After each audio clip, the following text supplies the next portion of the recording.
Hi all. I'm I'm working in technical training in Saveetha Engineering College. This is a video to explain the solution for the C++ weekly challenge 1. So this first challenge question is completely based on classes and objects. That is OOPS concept. So this is a question. Develop a C++ program to display the properties and functionalities of two objects, Samsung Galaxy S4 and iPhone. Suppose Galaxy has some properties like width, height, OS, brand, price, and actions are call function, send message function, browser function, share function. Suppose iPhone has some properties such as width, height, OS, brand, price, and actions are call function, send message function, browser function, share function. Both objects have some different properties and actions, but the type is the same phone. This is a class. So this is my question. From this question, we have to analyze what is the class name, what are the object name, what are the variables for those objects, and what are the functionalities. So here from the first line, I have specified that we have two objects that are Samsung Galaxy S4 and iPhone. So for each object, the property will vary. Okay, so the attribute name will be same, but the values will vary.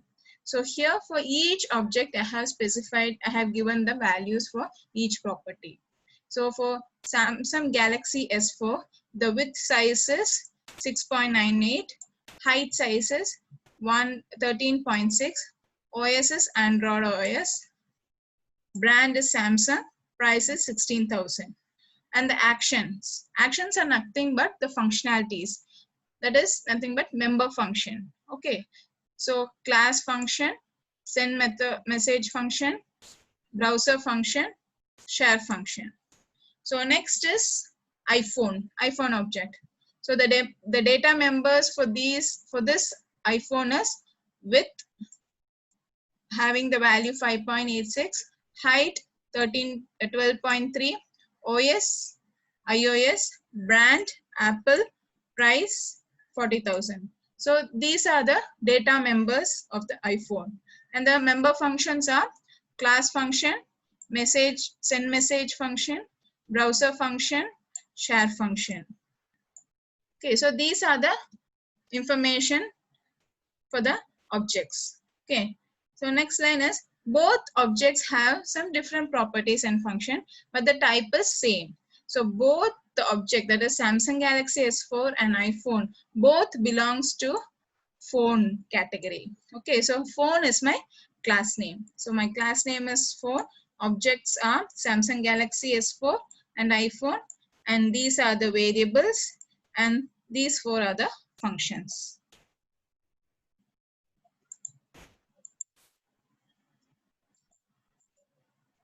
So this is the solution for the program. This is not the only solution. There are multiple solutions for this program. Okay, this is one of the solutions. So I have included the header file, IO stream, that is input output stream. Only if you include the header file, we can use the cin and cout functions. And next is using namespace standard. And here I have given class. Class is the keyword, and the class for our scenario is class name is phone. So inside the class definition, I have given the access specifier as public. Okay, if I give the access specifier as public, I can access all the attributes outside the class.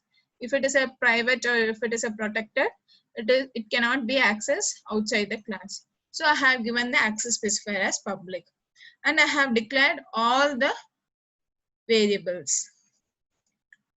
Float, width, float, height. Since float value, since width, height and all are in float values, that is in decimal values, I have declared it as float. Then OS is in string data type, string OS.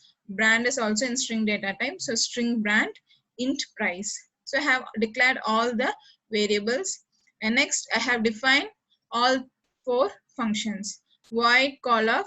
Inside the function definition, I'm printing out an instance of speaking to someone on phone or attempting to call and attempting to contact someone by phone. So I'm just giving one statement, some description for the call function. I'm printing out this statement using cout. So next is send message function. Here also I'm printing some sentence. You can have conversation by messaging them. Next is third function is member function is browser. Even inside the browser definition, I'm printing some statement. You can search new things using any of the browsers. Last member function is share. So here also I am printing one statement. You can share pics or videos to anyone you wish to. So for all the function definition, I have given some statement to print that information. Okay, so to print, I have used the keyword cout. So this is the function. This is the class definition. When your class is getting over, when you have completed your class definition, you will close the curly braces for the class, and the semicolon you should give at the end. This is mandatory. Okay. So now inside the main function, I'm trying to access all the variables and functions. Okay. So inside the main function, I'm giving printf and I'm printing Samsung configuration R. And here, this is how I'm creating an object for the class. Okay. As we already saw, class name is phone and we have two objects, that is Samsung Galaxy S4 and iPhone. So first I'm creating Samsung object, phone, Samsung. Then I'm initializing the value for all these variables, that is all these data members. Samsung.width is equal to 6.98, Samsung.height is equal to 13.6, Samsung.os is equal to Android. Since Android is a string data type, we have to give the string values in double quotes. The string representation is double quotes. So I have given Android in double quotes, and Samsung.brand is equal to Samsung. I have given inside the double quotes. Then Samsung.price is equal to 16,000. Then using the cout, I am printing all the values of the Samsung. Okay, Samsung.width, Samsung.height, Samsung.os, Samsung.brand, Samsung.price. So next is iPhone configuration R. So here I am creating object iPhone, phone space iPhone. So phone is my class name, iPhone is my object. Next, I'm going to initialize a value for iPhone object. iPhone.width is equal to 5.86, iPhone.height is equal to 12.3, iPhone.os is equal to iOS, iPhone.brand is equal to Apple, iPhone.price is equal to 40,000, and I'm printing all the values of the iPhone in the cout statement. iPhone.width, iPhone.height, iPhone.os, iPhone.brand, iPhone.price. Okay, you will access the variables, that is, you will access the data members or member function using the object. Okay, so object name dot data member name. So this is how you will access the values of the data members for each objects.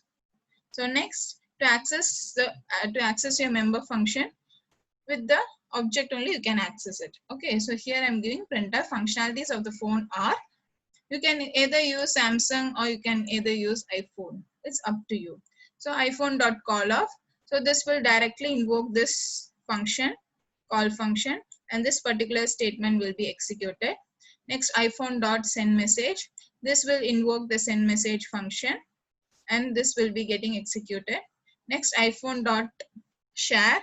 iPhone.browser. So browser function will be invoked and it will be executed. Then iPhone.share. Share function will be invoked and it will be executed. So all these are function calls. So all the data members has been invoked. So this is how you will access the member function and the data members from the class.